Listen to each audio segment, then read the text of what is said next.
from Southern Maryland's weather leader. This is a JB Weather Alert.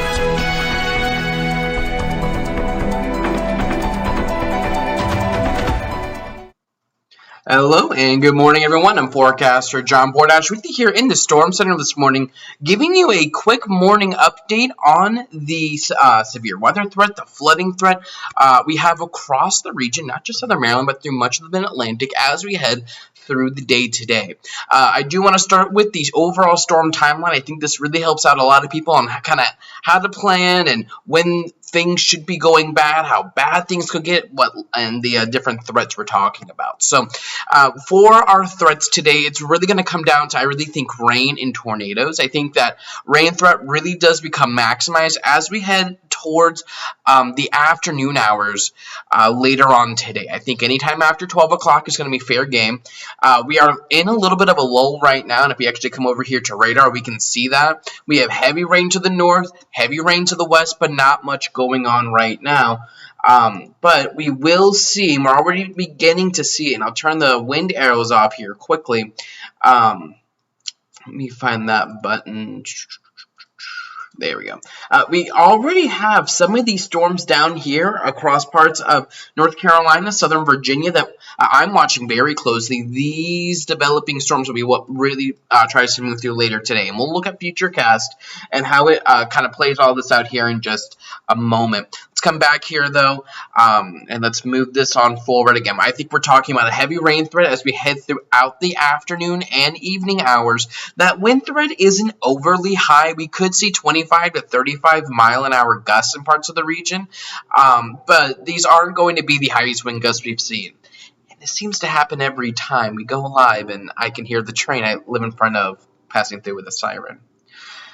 We do have the threat of some scattered power outages today. I do want to say that given the fact that we have seen lots of rain lately and we have the potential to see some storms move through today, we do have the potential to see some scattered outages, especially in those areas that are going to see the heaviest rain, and we'll get more into that here in just 1 second. Sorry, just finishing up one thing quick. Let's move this forward, though. That tornado risk today has been, it was updated this morning. We're going to get a new update on this. And actually, I don't even think this is the most recent update, so I want to make sure I actually load that here into the show. Let me get that up here. My apologies. All right, so yeah, that tornado threat, there we go, and that's a little bit more of a clear picture for you to see there. That is an enhanced risk today. It's across much of the region, and please don't focus on, well, Calvert County's an enhanced, but maybe where I'm at in St. Mary's is only elevated. Those are semantics.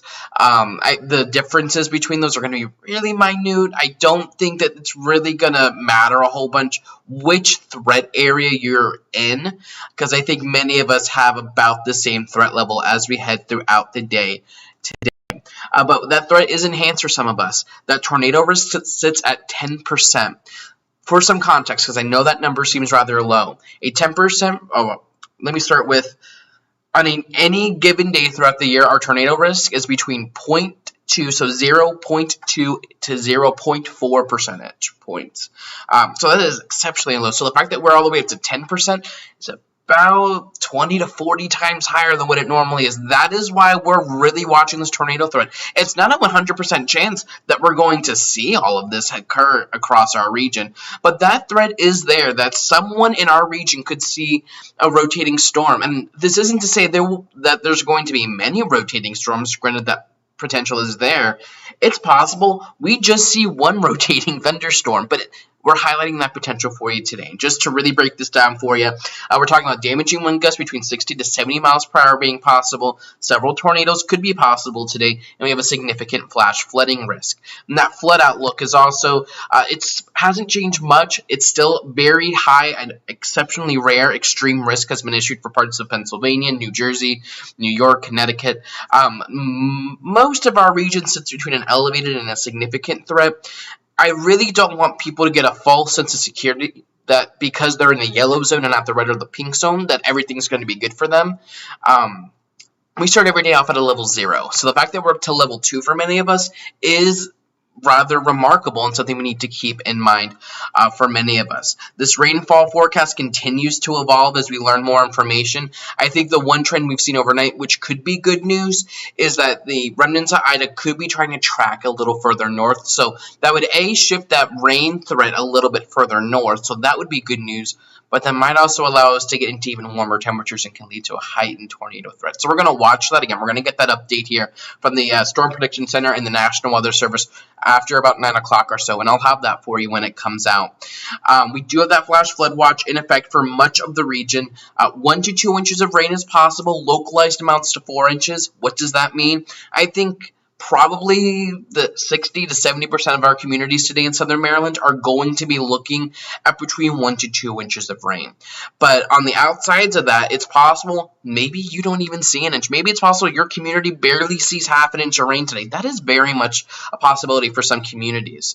And it'll be hard to pinpoint where those are because we need to see where the heavy rain sets up. But on the other side, it's possible that people do see more than 2 or 3 inches of rain. Potentially 4 or 5 could be possible. I think the highest chance of that's north and west of D.C., but I will keep that in the forecast down here in Southern Maryland as well. I say local, instead of saying 1 to 5 inches, I say 1 to 2 with localized amounts to 4.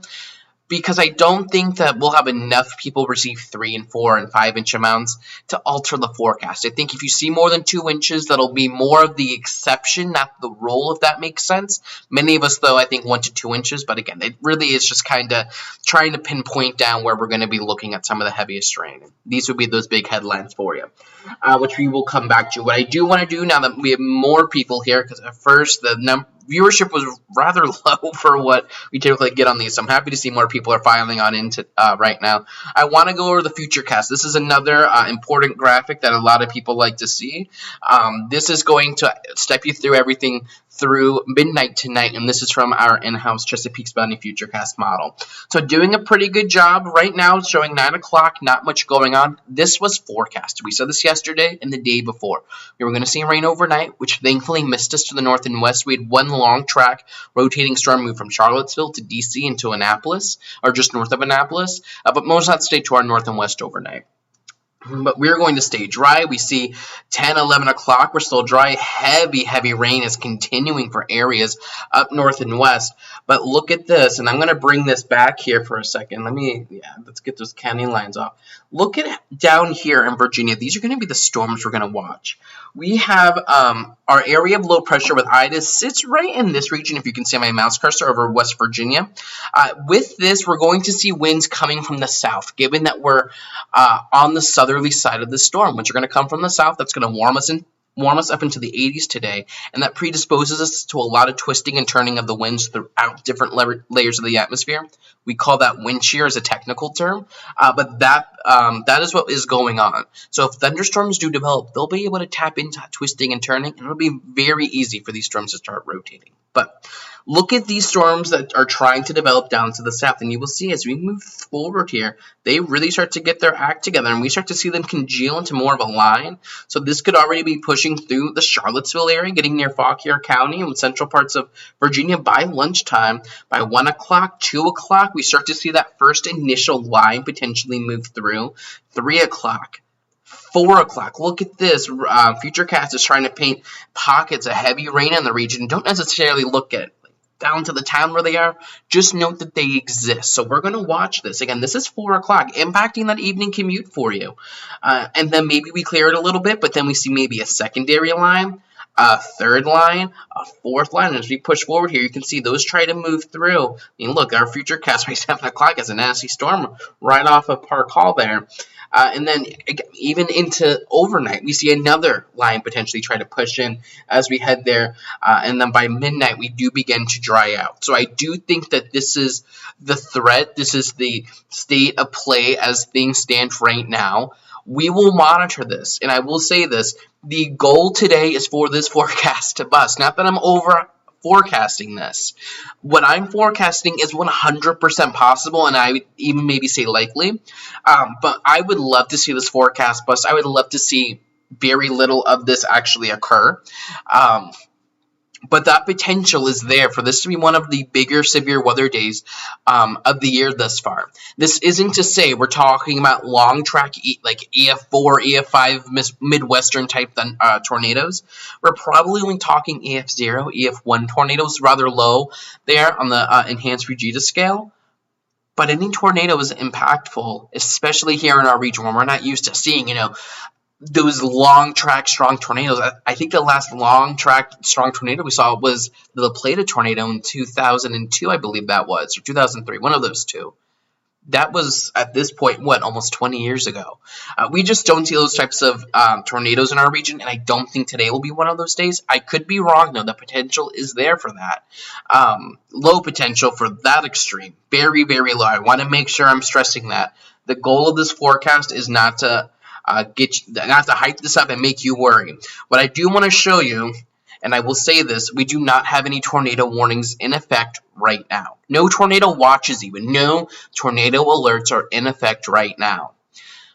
I'm showing you this graphic to give you an idea of if a tornado warning does get issued, what should you be doing? And I want you to start thinking about this, and I posted this across our social media feeds. When we have these tornado warnings, that is when a lot of people start to think, where should I go? What's the best thing to do right now? Start thinking about that now, so when that happens, you know what to do. Have a game plan. You want to move into a substantial shelter. Many of you live in homes, which is fine. If you live in a mobile home, think of where maybe would be a little bit of a safer place. Mobile homes are not safe for a tornado. Those can get easily picked up. Look back to Isaias last year. We had a tornado move through Solomons. Did mad damage across parts of the rec center there in Solomons. So keep that in mind. When we're talking about tornado safety precautions, there are two things you want to do. The most important and the first thing you want to concern yourself with is getting as many walls between you and the outside as possible. I told the story last night. Growing up, I grew up in the Ranch Club down there in southern Calvert County. I grew up in a single-story ranch-style home. And if you are familiar with the Ranch Club, I think you know more houses than not don't have basements. We didn't live in a super fancy house. We had one room that did not have an exterior wall, and that was the family bathroom. So anytime I got a tornado warning, we'd go into that bathroom. And you want to make sure you're on the lowest level of your home or wherever you're living. If that's just the first floor, that's good. If you have a basement, that's great. If you live in an apartment building, like I live in an apartment building now, I'm on the second floor. I don't know my neighbors really, and I should introduce myself, but I want to be concerned with getting as far inside first and then further down. So if you don't have a way to get to the first floor or down to a basement, make sure you're just in an interior room. And I would say you want to cover your head and body. That is going to be very important. My mom would always have us get in the tub and we put a mattress over us, which seems a little weird. But if there's indeed a tornado that, God forbid, were to move through and you have debris flying around, you want it to hit that mattress and not you or your kids. So keep that in mind. And again, I'm not saying this to stress you out. There's no reason to be stressed out, anxious, worried. There's no need for that today. What's going to happen will happen regardless of what I forecast or don't forecast. Whatever is going to happen today will happen. You just want to have a game plan of what to do if the worst case happens. But again, we don't want this to happen. But we're going to continue to watch this. I really think the time frame today, let's come back to that. Is going to be 12 o'clock to 8 o'clock today to really watch this, maybe a little more like lunchtime to midnight. Several weak spin-ups are possible, and we could see 1 to 3 inches of rain across the region. So I do see Daniel's question, are we going to experience storms in Maryland again? I think we're sick of the rain. We don't want tornadoes either. I get it. It's been a very active summer for me, and I've had like a string of minor procedures, but whenever I have one of those, it seems to be when we get a severe weather event, and I'm like, geez. Yeah, we're stormed out. We've seen plenty of rain, especially the last 4 to 6 weeks. Unfortunately, I do think many of us will see that again today. So we will continue to watch this. It's going to be imperative you stay with JP Weather for the latest information. I will have updates on Facebook, so you can get updates there where the vast majority of you get my updates and follow me. You can supplement that and add additional ways to get my updates by following me on Twitter at JB_weather, on Instagram at JB Weather, and always checking out the website jbweather.net. That's not to say I am only going to use those resources and not Facebook, because whenever I say this, that's what people tend to think, and I don't understand that. Like I have for the last 8 years, these updates will be all over your feed. Actually, when we get these events and I'm posting multiple times, lots of times through these events, people then start like hiding the posts, and it's too much for them. But my updates will be there. So if you need coverage and you only have Facebook, you're fine. But there are additional ways. And if you have family members that aren't on social media, lots of my family members are opting not to do that, be on social media, you can get my updates on the website, jbweather.net. All my live videos are up there as well. So I highly recommend giving all of those social media accounts a follow. And that isn't just to boost up my numbers. It really is to give you updates. I find during severe weather events, Twitter is one of the best ways to get my updates, because Facebook, I think you all know, has weird algorithms that can delay when you see things. I see my own posts, like on my personal feed, I will see posts of JB Weather made like 3 and 4 days ago. And they will be like tornado warning posts from back then. So that doesn't help anyone. With Twitter, you tend to be able to get things in more of a real-time manner. But again, you can always just go right to the links and continuously refresh those feeds. But again, I'll have updates all over Facebook, all over Twitter, all over Instagram. They're all going to be the same updates, so no worries there. But we will get that updated severe weather outlook from the Storm Prediction Center later this morning. The only piece of good news I can think of right now, and I will bring you over here, that might lead to a lower severe weather risk for us. So this is the current outlook, and I want to turn that off, and I'll just get rid of this banner quickly. The one thing that might save us, you can see this entire orange area here, this is our enhanced risk zone. This includes much of our region. We may see, because the storm is tracking a little further north, maybe the silver lining for our region, but not a silver lining for other regions, is the tornado threat might be more focused, and I'm sorry I have to do move that, might be focused a little more just in this region. That might be the good news where it is in this entire orange zone. Maybe it's this corridor here that might see a higher tornado potential. Maybe the energy gets focused there. And that would be good news with a more track that's further to the north. That it would shift our tornado threat to the north. But because we're on the southern side of the track, regardless of exactly where we are, we have this threat regardless today.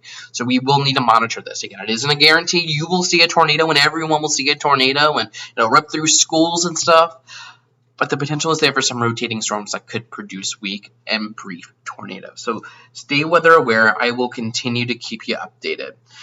Daniel, you can get my updates on Twitter at JB_weather. All of those links are on these live updates. You can always find on the sidebar there underneath our sponsors. They're also on the Facebook page. If you scroll down on the sidebar, you should, and actually I could probably show you this, how that works. Let me kind of go in here. So let's come over here. I want to take this as my personal page. So when you head over here to JB Weather, you'll see all this stuff, and whenever this loads, you'll see my posts. But down here are all of my social media links as well for you. So if you click on Twitter, let's click on that. It'll bring you right over here to the JB Weather Twitter, and bada bing, bada boom, there you go, at JB_weather. The same thing happens if you click on the Instagram link, and on the YouTube link, and on the website link. You'll see all that. And look, we're live right here, right now on Twitter, like we're live over on Facebook. And you see all of my updates are going to be over here. So stay weather aware today. Utilize all of these different tools to get my latest updates, because they will be life-threatening for you as we continue to watch all of this. So yeah, it'll be busy. And if you follow those different social media accounts, I do like specific things sometimes over there. Like yesterday, I did a 10-minute flash poll asking if people wanted me to talk about the tornado or the flood risk today, or last night. And today's flash poll will be on Instagram about which color tie I'll be wearing this evening. So stay weather aware. I will continue to, I'm going to be here all day today. My professors at school are amazing. They 100% understand that this is a priority for me. This is my job, my business, and my job is to keep all of you safe. That is a responsibility I proudly but humbly do accept. So they're amazing. So I'm able to be here in the Weather Center all day today and attend class virtually. So I appreciate that if any of my professors are watching. But I'm Forecaster John Bordash. Thank you for joining me right now. We will do another one of these updates likely around lunchtime today, so be on the lookout for that sometime, probably around 12:30, 1 o'clock. We'll get severe weather updates from the Storm Prediction Center on that Outlook I showed you right after 9 o'clock, so in about half an hour, and then an update to that around 12:30. So those are the 2 times to be aware, and those will be the times to be aware for potential live stream. So now and then right around noon, and then anytime this afternoon or evening. If we get any warnings in our region, I'll be live with you to keep you updated. But stay weather aware, stay safe, follow JP Weather on all these different feeds, and we will continue to watch this. The hope today is that things really kind of tick down for us, that we don't see a widespread tornado outbreak, and we don't see flash flooding across our region, but that potential is there, and we will continue to track all of it. And I think my voice is telling me it's time to wrap things up. So I'm Forecaster John Bordash. Thank you so much. Me and my storm mug are ready to roll today. You can see the frowny face. This is what I look like most days, actually. And we'll continue to watch this. Have a nice and safe one. Keep it tuned right here to JB Weather. Check the forecast anytime online at jbweather.net.